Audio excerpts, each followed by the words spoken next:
Jon Bellion reflected on his decision to stop touring for years, explaining that the financial and personal toll of touring didn't add up to a sustainable career.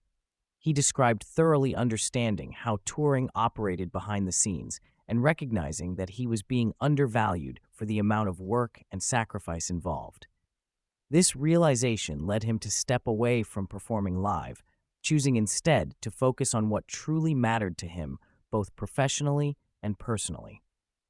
When he returned after a 6 to 7 year hiatus, Bellion emphasized that his comeback was different because he applied a smarter business approach. Instead of exhaustive tours, he opted for 2 sold-out shows at Forest Hills Stadium, which brought in more income than all of his previous tours combined. He highlighted that being paid well without sacrificing personal time made the shows deeply meaningful and emotionally powerful, especially after years away from the spotlight. This balance allowed him to enjoy performing without the downsides of traditional touring grinds. Bellion discussed how disappearing from the public eye for an extended period relieved the pressure of unrealistic expectations from fans.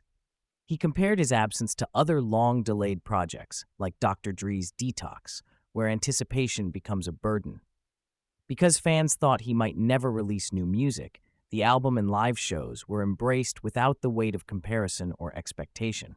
He explained that his own evolution during the hiatus deeply reshaped his sound, approach, and artistic identity, which intrigued audiences rather than alienated them. Bellion's fans witnessed not just his return, but a transformation that made his new work feel fresh and authentic. This personal growth, paired with the element of scarcity, kept a dedicated fan base engaged despite his absence from the public stage, a counterintuitive success story in an era focused on constant output. Navigating the contemporary music landscape, Bellion shared his struggle with the modern demand for nonstop content. He rejected the idea of perpetually curating a public persona on social media, instead opting to remain mostly off it, except for a pseudonymous account he used to communicate with core fans. This tactic allowed him to avoid the mental drain and performative exhaustion that come with constant digital presence. Bellion emphasized that his work is an expression of himself, not a commodified product to be mass-marketed. He contrasted this with selling inanimate objects, where personal identity doesn't get scrutinized to the same degree. The emotional and relational toll of maintaining a brand that is intertwined with one's true self complicated his relationship with fame and social media. This honest reckoning underscored authenticity as essential but messy in an era of relentless visibility. Fatherhood brought profound changes to Bellion's life and worldview. He revealed that having 3 children refined his sense of patience, priorities, and artistic focus.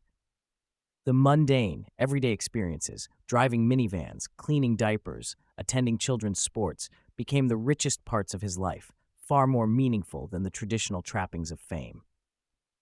He articulated the irony of trading the adrenaline and spectacle of touring for the real, grounding joy found in family life. Bellion expressed gratitude for this renaissance of appreciating average life moments, which society tends to undervalue. This deep connection to normality gave his creativity renewed meaning, allowing him to produce music as a reflective and fulfilling father rather than as a chasing performer. Bellion described his early career as fraught with industry exploitation, where he signed contracts with unfavorable terms and advances. His awakening to this reality spurred a long walkaway from the system, during which he developed a critical perspective on the mechanics of the music business. Instead of being entrapped by financial and contractual abuses, Bellion chose agency, even if that meant stepping back from artistry altogether. Upon his return, he negotiated better terms and operated in ways that prioritized his creative and personal freedom. He spoke of playing the game strategically, but without losing his integrity, such as self-financing his album and controlling his touring. Bellion's reinvention demonstrated that artists could reclaim power and avoid being taken advantage of, though it demands courage, patience, and sometimes financial risk. Throughout the conversation, Bellion repeatedly emphasized taste as the core of his creative decision-making, distinguishing it from pure technical skill or talent. He noted that many successful producers and musicians lack formal musical knowledge, but excel because they know what sounds good and what moves people emotionally. He acknowledged that his instinct and ability to trust gut feelings developed over years of experience. The honing of taste allowed him to create music he genuinely enjoys and believes in, which often leads to making songs that resonate widely. Bellion explained that as artists mature, certainty diminishes, replaced by reliance on intuition and acceptance of uncertainty. This maturation empowers artists to navigate the tension between commercial demands and personal expression more fluidly. Bellion wrestled with the balance between pure artistry and the business realities of the music industry. He echoed the notion that one cannot exist sustainably without the other. While he admires pure creative expression, he recognizes that artists have to ship their work and often compromise to maintain a career. He compared different approaches in art and pop culture to illustrate this tension, from Scorsese's auteur style to blockbuster franchises like Avengers. Bellion acknowledged that a certain degree of formula and appeal is often necessary to engage mass audiences and ensure financial stability. Yet, he insists on retaining a slice of integrity in his work to remain fulfilled, underscoring that artistic success is a plurality of humanity and self-interest. Bellion spoke candidly about the vulnerability and sensitivity that characterize his personality and creative process.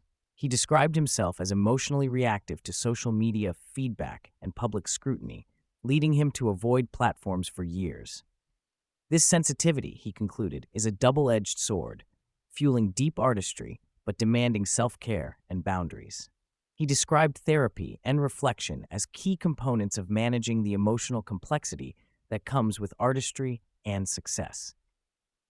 Bellion's openness about his inner struggles reveals the hidden burdens many creative individuals face, particularly under the spotlight. He also highlighted the importance of support systems, especially his wife's grounding influence, to maintain balance and mental wellness. Jon Bellion credited much of his self-confidence to encouragement from his parents, especially his father. He recounted how affirmations of greatness from an early age wired his brain to maintain belief in his artistic potential, even when he didn't feel competent. This familial support acted as a foundation that propelled him through periods of doubt and external criticism. This deep-rooted belief was pivotal in sustaining his career, helping him endure setbacks and industry challenges without losing his identity. Bellion's story underscores the critical role of family and early encouragement in nurturing artists' resilience and willingness to take creative risks over time. A central theme of the album and conversation was the significance of fatherhood. Bellion spoke passionately about fathers as cultural pillars whose influence spans generations. He framed being a father as the most important role a man could have, both individually and within the broader lineage of family history. The album serves as a message to men who have lost their way, reassuring them that it's never too late to reconnect with their children and fulfill this foundational role. Bellion's reflection on fatherhood is intertwined with personal accountability and vulnerability, acknowledging daily fears about falling short but committing to growth for the sake of his sons and legacy. Bellion explored the concept that constraints, rather than unlimited freedom, often foster the deepest creativity. Drawing parallels to examples in graphic design and classic video games like Ocarina of Time, he appreciated how working within limits forces artists to innovate and focus on what really matters. In music, he discussed how using limited chord progressions or formulaic structures doesn't restrict expression, but channels it into more meaningful variations of arrangement, lyrics, and emotional delivery. This constraint-driven creativity allows artists to concentrate on the elements that resonate most with listeners, leading to enduring, impactful work. Bellion addressed the paradoxical challenges of producing music and maintaining relevance in today's digital era. He critiqued platforms like TikTok, pointing out that they primarily aim to capture user attention rather than support artists' careers directly. This ecosystem pressures creators into becoming performers for algorithms, which can detract from authentic artistry. He acknowledged his own ambivalence about engaging with social media and constant content production, but also recognized necessity in some forms to remain visible. Bellion advocated for thick skin and clear boundaries to survive the often dehumanizing spotlight social media casts on musicians. His nuanced take highlighted both the evolving reality and hazards of the modern music industry. Throughout the discussion, Bellion championed a humble acceptance of imperfection and continual learning. He referenced the unteachable lessons that humans repeatedly fail to internalize despite their obvious wisdom, such as the limits of fame and money to bring happiness. Bellion embraced the cyclical nature of growth, recognizing that doubt, failure, and recalibration are inseparable from meaningful progress. He rejected the myth of artistic mastery and youthful certainty, revealing instead the power of sustained effort, patience, and resilience. Bellion's self-described smart dumbness reflects a commitment to staying open, present, and true to oneself despite external pressures. This mindset, he suggests, is essential for long-term satisfaction and creativity in a demanding industry and life.